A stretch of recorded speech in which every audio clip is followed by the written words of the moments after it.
पहलगाम में हुए आतंकी हमले को लेकर एनआईए की शुरुआती जांच में बड़ा खुलासा हुआ है। मीडिया रिपोर्ट्स के मुताबिक पकड़े गए ओवरग्राउंड वर्कर्स से पूछताछ में ये बात सामने आई है कि हमला प्री प्लान था। आतंकी 2 दिन पहले ही बैसरन घाटी पहुंच चुके थे। जांच एजेंसियों ने पुष्टि की है कि आतंकी 15 अप्रैल को पहलगाम पहुंचे थे। इन 3 दिन में उन्होंने जम्मू कश्मीर की धरती पर खूनी खेल खेलने का प्लान बनाया।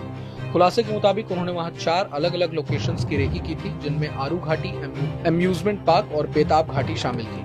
बावजूद इसके आतंकी हमले की जगह बैसरन घाटी चुनी गई। ऐसे में सवाल उठता है कि आखिर बैसरन ही क्यों। इस रिपोर्ट में इसके साथ ही ये भी जानेंगे कि किन किन कारणों से आतंकियों ने आरू घाटी, अम्यूजमेंट पार्क और बेताब घाटी को निशाना नहीं बनाया। जांच में सामने आया है कि आरू घाटी, अम्यूजमेंट पार्क और बेताब घाटी पर सुरक्षा व्यवस्था के मामले में अधिक मजबूत थी। आरू घाटी में पर्यटकों की मौजूदगी और सुरक्षा बलों की नियमित गश्त के चलते आतंकियों को वहां हमला करना मुश्किल लगा।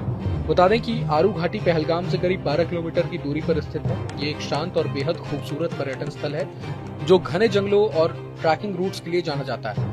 यहाँ से कोलाहोई ग्लेशियर की ट्रैकिंग शुरू होती है। आरू घाटी पर्यटकों के बीच लोकप्रिय है, लेकिन वहाँ पुलिस और सेना की छोटी पोस्ट भी हैं, जो गतिविधियों पर नजर रखती हैं। बेताब घाटी में भी आतंकियों को भारी संख्या में पर्यटकों की मौजूदगी और इलाके में सुरक्षा बलों की तैनाती के कारण चुनौती महसूस हुई। खासकर सप्ताहांत के दौरान बेताब घाटी में काफी भीड़ रहती है। यहाँ इस दौरान सुरक्षा बल भी पूरी तरह से मुस्तैद रहते हैं। अम्यूजमेंट पार्क जैसे बड़े स्थानों पर सीसीटीवी निगरानी और लोकल पुलिस की मौजूदगी ज्यादा थी, जिससे वहाँ हमला करने पर पकड़े जाने का खतरा अधिक था। यहाँ से लोकल पुलिस स्टेशन भी पास था। एनआईए की रिपोर्ट के मुताबिक बैसरन घाटी की भौगोलिक स्थिति और वहाँ मौजूद सुरक्षा के लिहाज से कमजोर ढांचा आतंकियों को आकर्षित कर गया। ये घाटी एक ऊंचाई वाले घास के मैदान की तरह है, जो पर्यटकों के लिए लोकप्रिय तो है, लेकिन वहाँ स्थायी सुरक्षा चौकियां नहीं होती।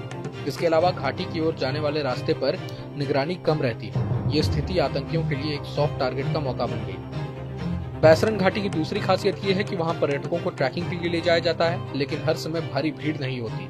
इससे आतंकी कम जोखिम में हमला कर सकते थे। मीडिया रिपोर्ट्स में बताया गया है कि 4 OGW यानी ओवरग्राउंड वर्कर्स ने पाकिस्तानी आतंकियों को इलाके की रेकी में मदद की थी और उनकी सहायता से ही हमले की योजना अंतिम रूप से तय की गई। यही वजह रही कि 3 अन्य टारगेट छोड़े गए और बैसरन घाटी को निशाना बनाया गया।